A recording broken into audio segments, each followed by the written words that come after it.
ஏட்டை எங்கே போனார்னே தெரியலையே. பாத்ரூம் தானே போயிட்டு வரேன்னு சொன்னார். ஸ்டேஷன்ல இருந்தும் ஆள் அனுப்பல.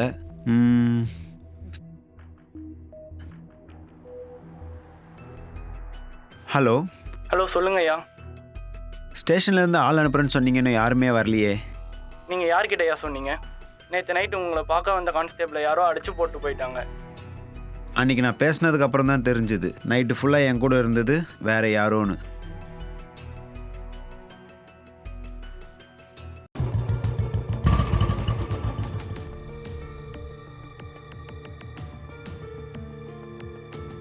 இதுதான் சார் அவன் வீடு. டேய் யாரா உள்ள? கதவை திறடா. கதவை திறயா. இப்போ கதவை திறக்கிறியா இல்லையா? கதவை திறக்க போறியா இல்லையா? சார் அவன் திறக்க மாட்டான், நம்ம உடச்சிடலாம். கதவை திறக்க போறியா இல்லையா? உடங்கிட்டே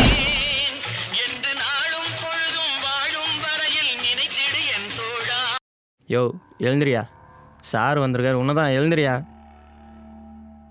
எழுந்திரி.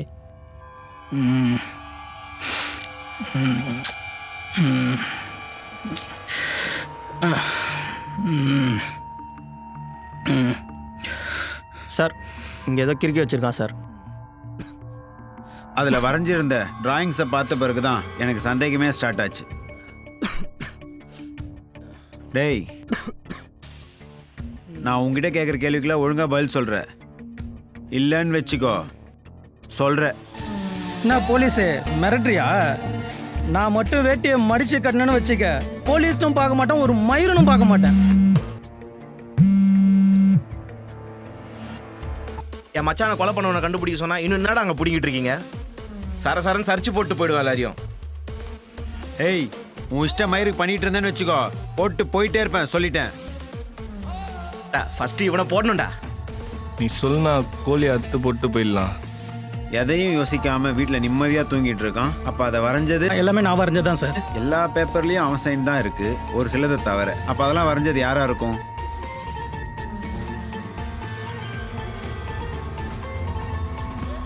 என்ன நம்புங்க சார், சத்தியமா இல்லை எப்படி வந்தேன்னு எனக்கு தெரியல சார். இந்த வீட்டில் நீ மட்டும் தானே இருக்க? சார் நான் சொல்றதெல்லாம் உண்மைதான் சார். இது எப்படி வந்தேன்னு எனக்கு தெரியல சார். அப்புறம் எப்படி வந்துச்சு? ஏட்டையா இது எல்லா ஸ்டேஷனுக்கும் கொடுத்து செக் பண்ண சொல்லுங்க. Okay sir. அன்னைக்கு என்ன நடந்தது நீ ஒன்று விடாமல் சொல்லு. சார் அன்னைக்கு நான் கடைக்கு போயிட்டு வரும்போது தரரரரரரா, தரரரரா, பாடாத பாட்டெல்லாம் அவ்வளோதான் முடிஞ்சிச்சா?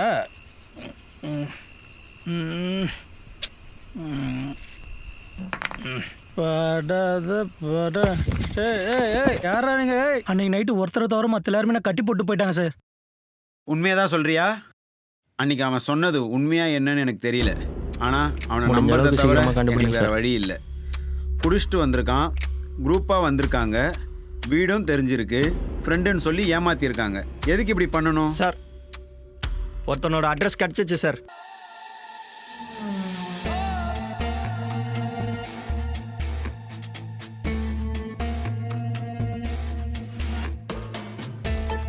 டேய் இவனை பார்த்துருக்கியா? இவனை பார்த்ததே இல்லைண்ணா, நானே ஊருக்கு புதுசுண்ணா. புதுசுன்னா இங்கே என்ன பண்ணுற? வீட்டுக்கு போ. இந்த கடை உள்ள போய் கேளு.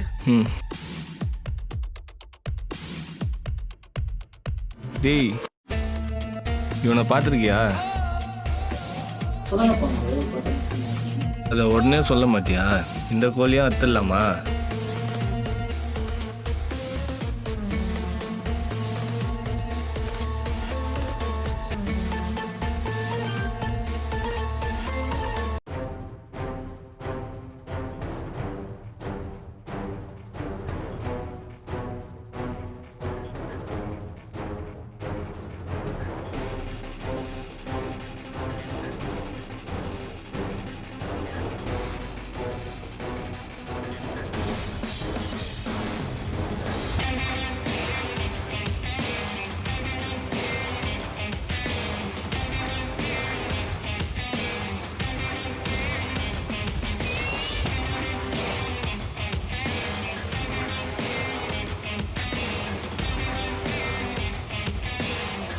என்னடா சுத்து போடுறீங்களா?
மொத்தமா மாட்டீங்களா டேய்?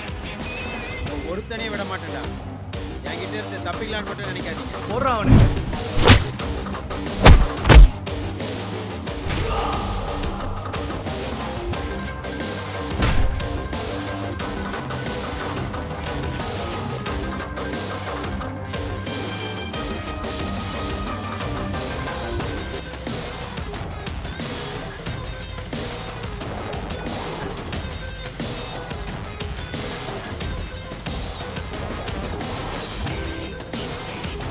ஒழுங்கா நிறுத்த போறீங்களா இல்லையா?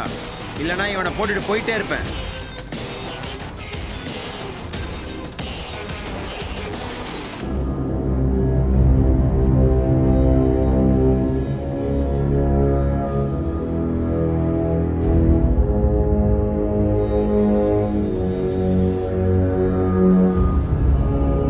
முடி போறா. அடுத்த 5 நிமிஷத்துல யார் பண்ணது எதுக்குன்னு என்கிட்ட சொல்லல. மொத்த பேருக்கும் இதுதான் கடைசி 5 நிமிஷமா இருக்கும். நானும் என் ஃப்ரெண்டும் அவன் தங்கச்சியும் நாங்கள் எல்லாருமே இங்கே வேலைக்காக வந்தோம்.